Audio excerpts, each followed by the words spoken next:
Hello friends, welcome to my channel जी फोटक। आज की मेरा video basic functions Voltas AC remote के बारे में। बेसिक ज़्यादा मैं नहीं बता रहा हूँ। अगर अब आगे आप एक नया एसी खरीद लिया तो बेसिक फंक्शंस तो जानकारी ज़रूरी है।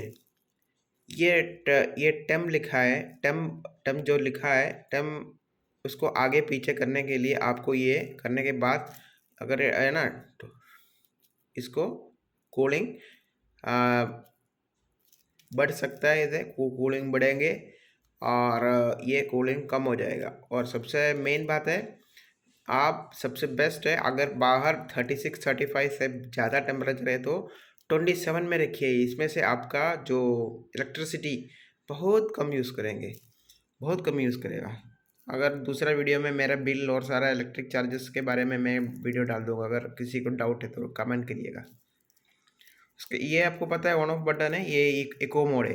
इको मोड हमेशा आप मेरा मेरा सजेशन है, मेरा पर्सनल ओपिनियन है, ये काम करने से प्रॉब्लम हो जाएगा। प्रॉब्लम का मतलब है इको मोड अच्छा है अगर आप सही सर्विस किया, ज़्यादा डस्ट नहीं है एसी में, नॉर्मल मोड में एसी काम कर रहे हैं, बढ़िया काम कर रहे हैं। अब हर एक महीने 2 महीने आप सर्विस कर रहे तो ये ठीक है। नहीं है तो क्या होता है, पूरा डस्ट एसी में आएगा तो इसको काम करेगा। फिर हमारा रूम में पूरा जो ह्यूमिडिटी ह्यूमिडिटी नहीं, एसी थ्रू बैक्टीरिया आ जाएंगे। ठीक है, अगर आप सर्विस कर रहे तो ठीक है, नो कोई दिक्कत नहीं, इसको यूज़ कर सकता है इको मोड। और टाइमर ऑन ऑफ ये बटन है। टाइमर ऑन मतलब अगर आप 2 घंटे के लिए सेट किया, देखिए अभी ऐसा आएगा, 2 घंटे के लिए सेट किया, 2 घंटे के बाद एसी बंद हो जाएंगे। टाइमर ऑन का मतलब है अगर 2 घंटे के बाद ऑफ हो गया ना, उसके बाद आपको 4 घंटे के बाद फिर ऑन करना है। आप इसमें दबा दो 4 घंटा, ठीक है, 4.5 घंटे में रख दिया है। पहले एसी ऑफ ऑफ होगा, देखो दोनों बटन आ गया ना। पहले एसी 2 घंटे के बाद ऑफ होगा, उसके बाद 2 घंटे के बाद ऑन हो जाएंगे। ये आपको इसमें सेट कर सकता है, ठीक है। और किसी किसी एसी में सबसे पहले टाइमर ऑन होगा, उसके बाद ऑफ भी होता है। मेरे ख्याल से मैं आपको ऑफ ऑन चेंज करके बता दिया, आप एक बार देखिए फिर से, ठीक है। अगर मैंने चेंज बोला तो आप उल्टा कर दीजिए, जो भी आपको समझ में आ गया ना। इसके ये मोड बटन, जिसमें डिफरेंट मोड्स है, ऑटो मोड, कूल मोड, देखिए dry mode, heat mode, fan mode. आप अगर कुछ पता नहीं है, कोई दिक्कत नहीं है, आपको कुछ पता नहीं है तो ऑटो मोड में डाल के आप ऑटो मोड में 27 में अच्छा से फंक्शन नहीं करेंगे। ऑटो मोड के लिए आपको कम से कम 24 डिग्री चाहिए। अगर आप कूल मोड में काम कर रहे हो तो कूल मोड डाल दिए तो आप आराम से 27 में 26 में आपको काम कर सकता है ये। बट ये दोनों कूल, मेरा ओपिनियन में कूल मोड अच्छा है। इसके बाद फैन मोड अगर ऑन किया, ठीक है, ये देखो प्रेस कर रहे, ये चेंज नहीं हो रहा है। मोड में आपको चेंज करना है। देखो फैन आ गया ना, फैन बटन आ गया, उसके बाद इसका देखो खाली फैन चलेगा, इसका स्पीड कंट्रोल बटन है ये, देखा। उसके बाद स्लीप बटन आप कूल मोड में डालने के बाद आप 24 डाल दो। स्लीप बटन का अच्छा से काम करने के लिए 24 डाल दो, उसके बाद स्लीप बटन में प्रेस करो, देखो ये आ गया ना। देखो मेरा ऑन ऑफ बटन अभी भी एक्टिवेट है। ये अगर आपको ऑफ करना है तो इसको 0 करना पड़ेगा, ठीक है। स्लीप बटन डाल दिया तो क्या होता है, 25 से ऑटोमेटिकली 28 तक जाएगा। उसके बाद मॉर्निंग में फिर से वापस आएंगे। अगर ऑटोमेटिक ही है पूरा रूम के टेम्परेचर के अनुसार, ठीक है। अगर अब अभी देखो टाइमर बटन ऑन है, इसको ऑफ कैसे करना है, ये देखो ऑफ ऐसे करना है, या प्रेस करिए आगे जितना जाओगे, देखो मेरा 24 तक जाएगा, 0 हो गया ना। इसको भी ऑफ बटन को भी ऐसे ही करके हम 0 करके ऑफ करना है। एक मिनट ऑफ हो गया, और एक बार दबाना है, ऑफ हो गया, ठीक है। ये दोनों ऊपर का भी चले जाएंगे, देना ऐसा ऑफ करना टाइमर ऑफ बटन।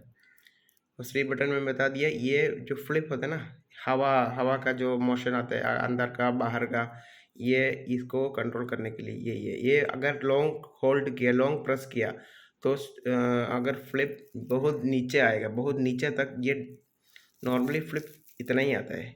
अगर आप होल्ड किया तो वो फ्लिप वाला फैन ऐसा ऐसा आ जाएगा। ठीक है, ये आप खुद टेस्ट करके देखिए। और ये टर्बो, मतलब अगर आप बाहर गर्मी से आ गया, बहुत गर्मी से, अगर इसको प्रेस किया तो ये बहुत अच्छा से कूलिंग देगा, डायरेक्ट 80 डिग्री में जाएंगे। उसके बाद ऑटोमेटिकली नॉर्मल 24 में आएंगे वापस। एक घंटे से ज़्यादा नहीं चलाना ये वापस नहीं आया, इसको आप खुद चेंज करना पड़ेगा, क्योंकि हर सारा एसी में इसका ऑटोमेटिक फंक्शन नहीं है, खुद करना पड़ेगा। ये सेल्फ क्लीन है। सेल्फ क्लीन मतलब जब मॉर्निंग में अगर आपने 21 में एसी चलाया, 22 एसी में चलाया, बहुत ठंड होता है, बहुत ठंड में किसी एसी में बर्फ़ भी बन जाते हैं। ठीक है, ये अकॉर्डिंग टू रूम टेम्परेचर है और बाहर के टेम्परेचर है, सब इसमें सब कैलकुलेशन होता है। ठीक है, 22 में डिग्री डाल दिया। मॉर्निंग में एक बार ऑफ करने से पहले सेल्फ क्लीन बटन दबा दो। सेल्फ क्लीन बटन से स्लीप बटन ऑफ किया। सेल्फ क्लीन बटन से क्या होता है, ये पूरा एसी से हवा, बिल्कुल बढ़िया हवा आएंगे अंदर से। वो हवा से जो आइस या फ्रीज मतलब होता है ना, बहुत कूल होता है, वो कूल को गर्म करेंगे। गर्म नहीं है, मतलब नॉर्मल में आएगा। ये जब ये एक बार प्रेस किया ऑटोमेटिकली एसी बंद हो जाएगा, सेल्फ क्लीन। ठीक है, आप प्रेस करके छोड़ दो, ऑटोमेटिकली ऑफ हो जाएंगे। ये बेस्ट है अगर आप 22, 21, 28 उसके नीचे आप इसे पूरा रात भर चलाए हैं तो ज़रूर इसको प्रेस करना, नहीं ये तो बैक्टीरिया बन जाएंगे, बहुत डस्ट भी आएगा अंदर। और एलईडी इधर एलईडी लिखा है, किसी रिमोट में लाइट लिखा है, किसी रिमोट में डिस्प्ले लिखा है, जो भी हो, इसको एसी का जो होता है ना लाइट जो डिस्प्ले लाइट, उसको बंद करने के लिए ये फॉलो मी बटन है। अब अभी रूम का टेम्परेचर कितना है ये इसमें दिखाएंगे। देखो मेरा रूम का टेम्परेचर 29 डिग्री है, 29 डिग्री। ठीक है, ये अब ये एक्चुअली मेन है मेरे एसी में, वो नहीं है। इसको साइड में रखो। ये एसी का फ्लिप बटन रहता है ना, ये सेंस होगा रिमोट कहाँ है, उसी एरिया में ज़्यादा हवा ये पुश करेगा। ये दोनों ऑटोमेटिकली एक्टिवेट होते हैं। ये फॉलो मी बटन, इसमें आपको बाहर का टेम्परेचर, अंदर का टेम्परेचर, एसी अगर बाहर रूम के बाहर लेके गया तो ये एसी नहीं, एसी के रिमोट बाहर लेके गया तो आपको आइडिया लग जाएगा बाहर की कितना टेम्परेचर है करके। ये ठीक है, इतना ही है फ्रेंड्स। और कुछ डाउट है तो मेरा वीडियो के नीचे कमेंट करिए, और मेरा हिंदी उतना अच्छा नहीं है वो मुझे पता है। ठीक है, और friends thank you, bye bye.